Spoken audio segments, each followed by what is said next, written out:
What's up, everybody? I'm Blessed and Free. Welcome back to another episode of DOC TV.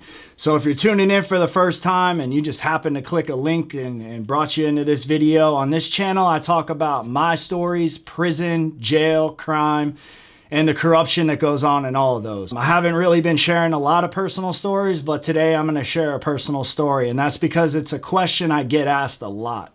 How do you change? How do you stop committing crimes and stop doing shit that ends you up in prison? How do you change once you get out of prison?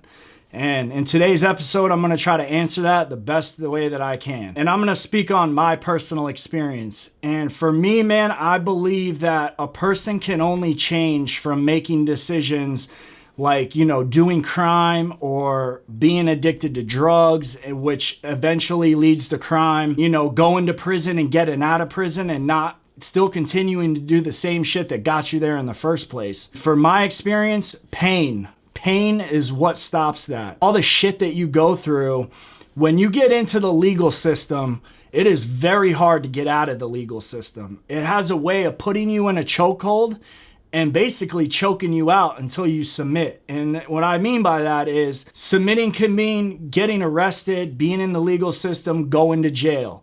And the first time you go to jail, it's shocking for a lot of people. When I first went to jail, I'm not gonna lie, I was a jit when I started getting in trouble, but the first time I went into county jail, being a jit, I was like, damn, now I'm gonna be around, Bubba. You always hear that story.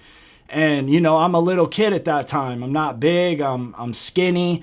And when I walked in, I was intimidated, man. There's 30, 35-year-old dudes in there jacked up, and here I come, 160 pounds soaking wet with change in my pocket.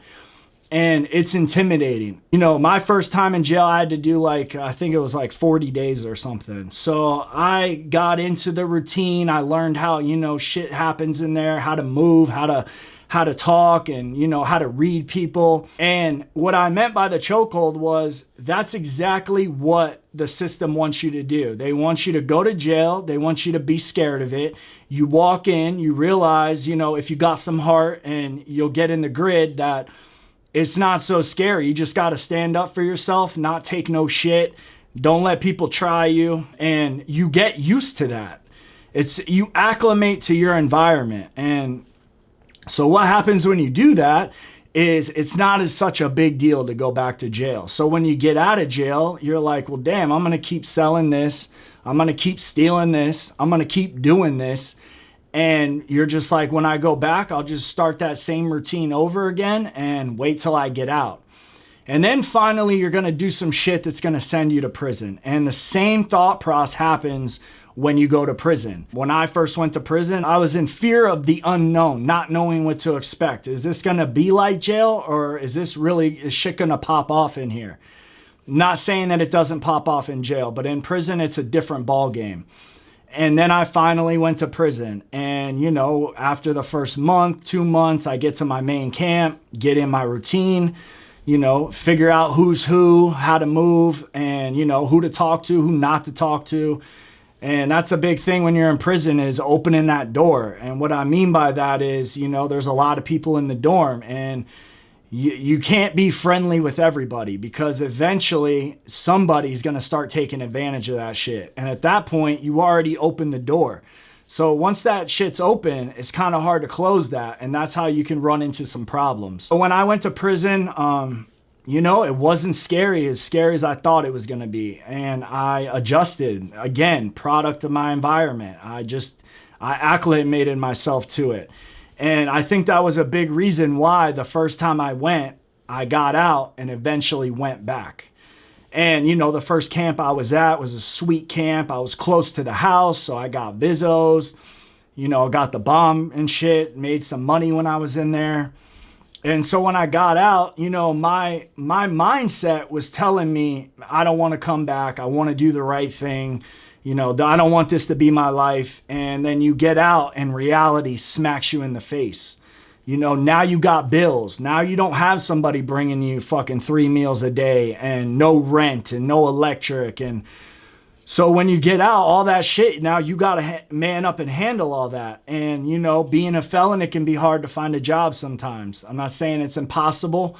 Plenty of people with felonies have jobs making 6 figures a year, but it is harder that you have a deterrent, you know, in front of you to succeed. So when I got out, boom, reality smacked me in the face. And I went back to what I know best. And that was making bad choices, bad decisions, and just doing shit that, you know, eventually I could get arrested for. And eventually, well, y'all already know, I got arrested again. And once you go to prison one time, and I'm speaking on the state of Florida, once you go up that road and you get a DC number, you go to prison and get out. The next time you commit a crime, there's no, 60 days in jail, 90 days in jail. Your ass is going back to prison because that's where they send you. Once you go once, it's like a revolving door. That's exactly where they're going to send you if you get arrested again with a felony, depending on what you did. A misdemeanor, you might get some county time. Well, you will get county time. But you catch some felonies, like 2, 3, 4, 5 felonies, your ass is going back to prison. And when you get out of prison in the state of Florida, you don't necessarily have to just be worried about getting out and getting arrested again and going back to prison. You got to worry about PRR, meaning if you get out and within 3 years you commit a violent felony, and there's a list of other charges, like even a burglary on an occupied dwelling is considered a PRR charge. So now, if you have a 3rd-degree felony, which carries 5 years in the state of Florida, a 2nd degree carries 15, and a 1st degree is basically way more than that, depending on what the charge is, up to the judge's discretion, depending on how many points you have on that charge you got the 1st-degree felony on. So what the PRR does is if I get out of prison and a year later I beat some dude up at the bar and, get an aggravated battery charge, now I could be possibly facing 15 years day for day with no gain time. I don't know how they get away with that shit, but they do it. It's kind of like in Cali with the 3-strike law. And in Florida, our 3-strike law is like the PRR. And, so many people in prison, so many young people that got arrested when they were 19, got 2 possession charges, went and did a year and a day in prison, got out. Their bitch was cheating on them, and they went over to the dude's house and beat the shit out of him, broke his jaw, and now they got an aggravated battery, and now they're doing 15 years day for day with no gain time. I've ran across so many people like that, and it's just, like I said, man, I don't know how they get away with it. So when I went back to prison for the 2nd time, I didn't end up at a sweet camp. I went to one of the most violent camps in the state of Florida, which is Gulf CI. I'm sure some people watching this have been there. I was at the annex. I went to the main. I went to confinement. I ended up at the work camp. And then I went back to the annex. And during that time is really when I got introduced to prison. I saw the dark side of prison, not only with the inmates and the violence there, but with the guards and the things they get away with that, I'll get into that in another episode. I have some previous episodes on that of shit that they do to people. It would blow your mind. And if you've been, you know what I'm talking about. So when I was there, that's really in my head. We're I either need to get out this time and do the right thing, or this is going to be my life. Because eventually when you're out there in them streets, man, you're going to catch a charge and the state is going to sit your ass down for a while. I didn't want that to be me. And, when I was in there, I saw a lot of young dudes in there that had, football numbers to do. And every time they would tell me that and I'd look at them, man, honestly, I'm a good dude at heart. So when they would tell me that, I would feel bad for them. Even though they committed a crime and they did some shit where they're supposed to get locked up, a burglary of an occupied dwelling and dudes doing 15 years. I don't even know how that's legal, but hey, in Florida, man, anything goes. So when I was in there and I saw that, I was just man, I got to do something with my life. And at that point, I had experienced a lot of pain with the decisions that I was making. I hurt everyone around me. When they say when people say, oh, I'm only hurting myself, I'm the only one that got arrested. But your family goes through that shit too. And, if you got a wife or a girl, they go through that. If you got a good girl. If you don't, old Jody will handle that shit. I just got tired, man. Like, some of my family wouldn't even talk to me anymore just based on the decisions that I was making. Because, you know, you fuck up once, you fuck up twice. People around you that are close to you that aren't doing that, they give you a couple more chances and a couple more chances. And then eventually you burn every bridge around you, and nobody just wants to keep being around you because you're constantly, I want to change, and then you go do something and you get back locked up. And it's just, people get tired of that, man. I didn't want to keep going on in my life like that. And so what I said in the beginning, pain, that caused pain. And that's what made me want to change. Was it easy? Nah, it wasn't easy. It's still not easy. I mean, I can walk through a neighborhood today and be like, man, I can remember, you know, going through a neighborhood like this and being like, man, we're coming back here tonight. And, you know, getting all that shit out of there, or, you know, car hopping and all that stupid jit shit that you do. But the fact of the matter is, man, I'm in my 30s now, and you gotta be able to wake up in the morning and look in the mirror and be like, man, I'm proud of who I am today. You know, you're not doing no stupid shit where you gotta feel like a scumbag.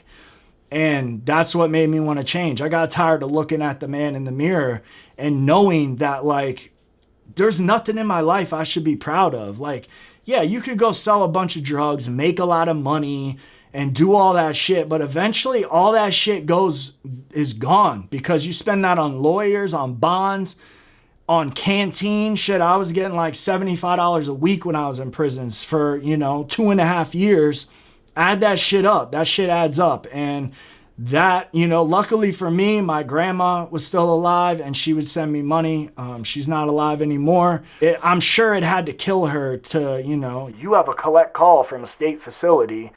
And here I am, you know, sitting in prison for the second time. Yo, can you shoot me some money? You know what I mean? Like, that ain't something to be proud of. You know, in there's a lot of people that get $100 a week, you know, bomb, every day, every week they get money. And they walk around in there like they're king shit. Like, oh, I got my locker slap full. Man, I got whole shebangs and fucking ramen noodles. What we cooking tonight? But that shit ain't cool, bruh.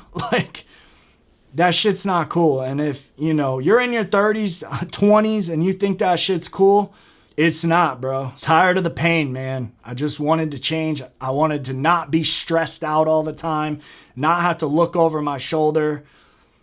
I just wanted some peace in my life, is the only way I can really describe it. And, you know, obviously I created a YouTube channel, and I've gotten a lot of message saying, oh, you're helping me get through tough times. And hey, if that's the only thing I get out of YouTube, then bruh, I'm good. You know what I'm saying? So anyways, I'm going to hit y'all with some more personal stories. I really appreciate everybody who has subscribed to the channel and continues to watch each video that I drop.